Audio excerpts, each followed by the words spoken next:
the ring mystery. With this unprecedented view, astronomers could finally dissect Andromeda's anatomy, and they immediately found bizarre features that defied easy explanation. One of the most puzzling discoveries, first hinted at by NASA's Spitzer space telescope in 2006, was the presence of distinct rings of dust and star formation. These weren't the graceful, continuous spiral arms you'd expect. A team of astronomers, including researcher Karl Gordon, used Spitzer's infrared cameras to pierce through the galaxy's obscuring dust, revealing a hidden inner ring.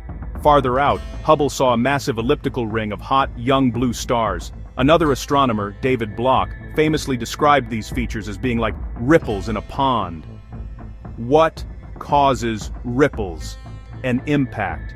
This was the first definitive clue that Andromeda's serene appearance was a facade, hiding a history of profound violence. The structures were too organized to be random, and their shape was inconsistent with the normal gravitational processes that form spiral arms. The galaxy hadn't just been peacefully spinning for billions of years, it had been punched hard, directly through its core, leaving behind scars that are still visible hundreds of millions of years later.